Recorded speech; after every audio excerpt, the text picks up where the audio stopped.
Jadi mungkin terdakwa ini kecewa dengan semua bisikan dan cara bagaimana bisa mendapatkan satu penangguhan agar bisa keluar dari rutan. Ya ini asumsi aja sih ya, asumsi-asumsi gitulah ya. Nah, banyak juga kita netizen yang mengikuti jalannya persidangan. Nah, untuk kemudian ternyata hakimnya tetap netral, hakimnya tetap tegas bahwasannya kasus ini harus diselesaikan secepatnya. Kasus ini tidak boleh ada intervensi. Nah, mungkin uang-uang yang sudah keluar atas semuanya itu, dia bingung kenapa kok aku tetap tidak dapat penangguhan. Gitu kali ya. Apalagi mungkin ada oknum-oknum yang merasa dirinya bisa menyampaikan eh, salam tempel ke hakim. Nah, tapi ternyata hakimnya netral, tidak menerima dan tidak mau. Ya memang hakim ini terkenal kenetralannya. Coba kalian lihat deh di Google, hakim tersebut memang udah terkenal itu hakim senior yang netral. Nah, untuk kemudian ternyata semua tidak diindahkan. Ya, akhirnya ya begitu, si terdakwa merasa udah ada kerugian. Aku udah kasih lo ke sini, aku udah kasih lo ke situ. Begitu, jadi dia diputar balik lah nih semua ceritanya. Dok, bagaimana tanggapannya ada rilis dari BPOM bahwasanya ada 4 produk yang sekaligus ditarik izin edarnya karena isinya tidak sesuai dengan yang didaftarkan. Terus jawaban dari yang pemilik produk itu katanya, ya nggak apa-apa, itu kan reformulasi. Mulai lagi ya, mulai lagi. Kau suka kali membodohin orang ya. Mira, oh Mira. Mira itu nama monyetku ya. Kalau kau reformulasi, kau yang mencabutkan izin edarnya. Kau permohonan tuh sama BPOM untuk mencabut izin edarnya karena mau reformulasi. Ini BPOM yang mencabut. Bodoh. Giliran produk Selosokia, kemudian treatmentnya Dr. Reza dimunculkan dan dirilis oleh BPOM, ribut luar biasa. Ya kan, ribut. Siapa itu? Ada oknum-oknum lah, jas putih. Kemudian circle-nya lah. Sedetik itu juga langsung membuat konten. Nah sekarang giliran produk temennya 4 pieces loh, 4 item loh, nggak main-main loh itu. Tolong dong dibuatkan kontennya, nggak boleh tebang pilih, ya kan? Kalau kalian jeli guys, ya bagi yang jeli-jeli aja ya. Apa bedanya kasus ini dengan Mira Hayati? Dimana kemarin Mira Hayati produk yang didaftarkan tidak sesuai dengan isinya, ada kandungan merkuri katanya. Itulah yang di dalam fakta-fakta kemarin ya. Nah ini apa bedanya? Isinya itu tidak sesuai dengan yang didaftarkan. Rilis dong harusnya apa aja yang ada di dalamnya. Makanya kocak ya, rekaman orang gibah pun kok masukkan ke dalam persidangan, terus kok share lagi di sosial media. Ya harusnya itu menjadi pelurumu untuk melaporkan kalau adanya transaksional, ada begini, ada begitu, tinggal kau laporkan seperti yang dibilang hakimnya. Kalau kau mengetahui adanya transaksional, apa segala macam dalam prosesnya, kau laporkan kepada pihak berwajib. Ya, begitu. Nah sekarang ya, jangan nanti tiba-tiba kau dilaporkan sama Dokter Reza, karena kau merugikan Dokter Reza di dalam situasi ini, ujung-ujungnya nanti kau bilang lagi iyalah dia enak begini, dia sogo apa segala macam. Ampun, lihat kebodohanmu tuh ampun. Udah jelas-jelas rekaman itu adalah menjadi ancaman untuk memeras lagi Dokter Rezanya. Gimana? Jadi cerita sebenarnya adalah ada seseorang mencoba menelpon seseorang, kemudian bergibah. Nah, dalam gibahan itu yang satunya merasa aku kakaknya Dokter Mufid.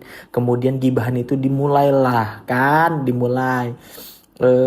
Iya loh, aku harusnya jadi buzzer terdepan. Bayar aja aku sekian. Nah, gitu tuh. Terus yang merasa jadi kakaknya itu bilang, ya kan? Dia bilang, loh, nggak usah. Kalau ini pun ada petinggi-petinggi mah bisa begini apa sama namanya gibah, ya kan? Itulah gibah tadi, mengurusin mengurusin urusan orang lain. Rupanya dijadikan masuk ke dalam pengadilan. Ada-ada aja. Harusnya aku laporkan. Rupanya itu ya. Karena gak dikasih duit, disebarkan deh. Enak banget gitu ya. Terus kita misalnya telepon-teleponan. Dok, begini-begini dok. Begini-begini. Gibah kita nih ya. Oh iya, aku punya petinggi. Aku udah kondisikan ini, kondisikan itu. Tiba-tiba dijual informasinya. Terus yang bilang tuh siapa? Yang ngomong tuh siapa? Terus dia bilang ini menjadi alat bukti bahwasanya kau ini apa segala macam. Rupanya mau memeras. Nggak jadi. Nggak, karena nggak dikasih ya kan sakit hati. Ujung-ujungnya aku jual lah ke pihak kesana biar aku dapat duit. Kocak ya. Rekaman orang gibah pun kau masukkan ke. Ada lagi kakak perempuannya Dokter Mufid di Kalimantan. Kakak dari mana? Kakak-kakaan. Kakak angkat. Ada ya. Ya Allah. Bisa kali ya. Ini kata Kak Fitri dia copet katanya. Dia mau mencopet sosmed. Copet-copet sosmed.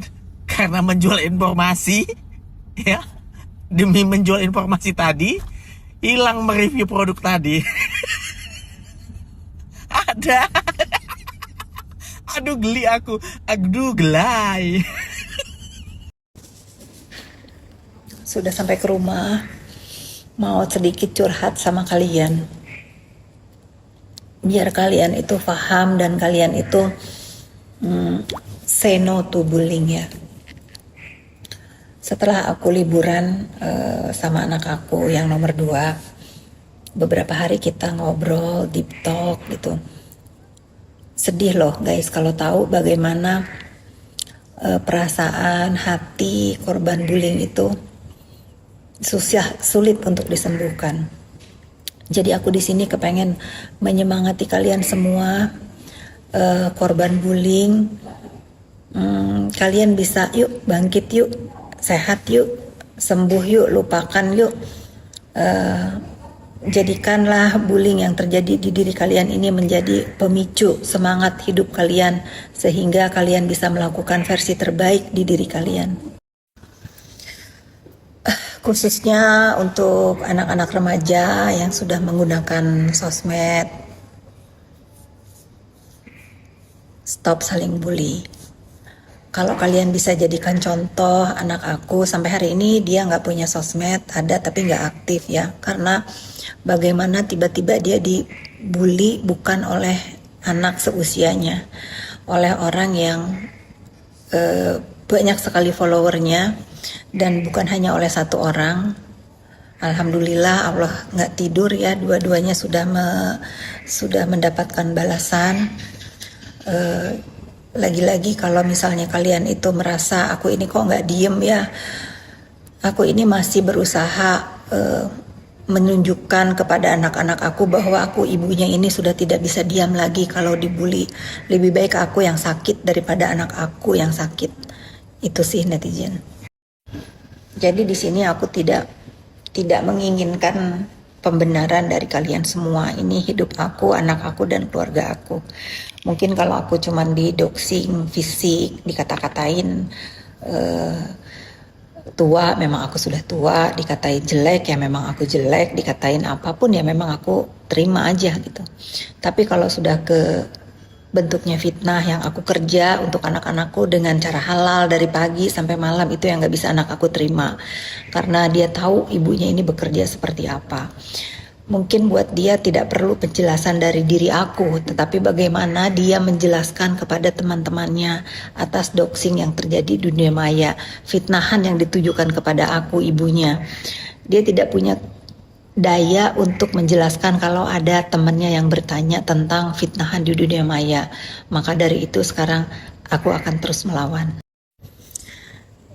Jadi netizen, aku minta maaf terus kepada kalian semua kalau aku tuh onar di dunia maya. Izinkan aku untuk memperbaiki luka hati anak aku. Izinkan aku sekarang untuk tidak diam saja kalau diinjak, karena ternyata ucapan dan pembelaan diri aku itu sangat berarti buat anak aku.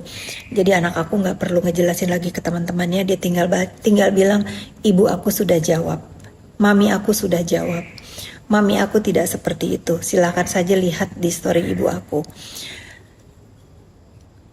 Ternyata aku ini selama ini diem aja itu egois ya. Ternyata aku tuh diem selama ini cuman ingin menunjukkan ke diri aku bahwa aku itu gak penting untuk membalas. Biarin saja nanti capek sendiri. Ternyata aku lupa. Ya intinya gitu ya. Pokoknya aku sebetulnya sudah sudah nggak mau khususnya kepada Yoke ya. Kalau Yoke itu aku udah nggak, sudah berbalik kasihan sebetulnya, karena dia sudah sangat menunjukkan penyesalannya dan anak aku sudah bisa terima. Dan alhamdulillah anak aku tuh anak yang legowo ya, anak yang kalau orang sudah minta maaf dan menyesali perbuatannya dan dia juga memaafkan. Tinggal tanggung jawab aku nanti. Insya Allah kalau ada waktu dan ada kesempatan, mungkin setelah saudara Yoke menjalankan hukumannya, aku akan pertemukan dengan anak-anak aku. Tapi untuk yang lain yang memang membuat hati anak aku terluka, kalau misalnya aku masih disebut nama aku, masih disenggol, masih doxing di sosmednya, aku pasti lawan, aku pasti balas.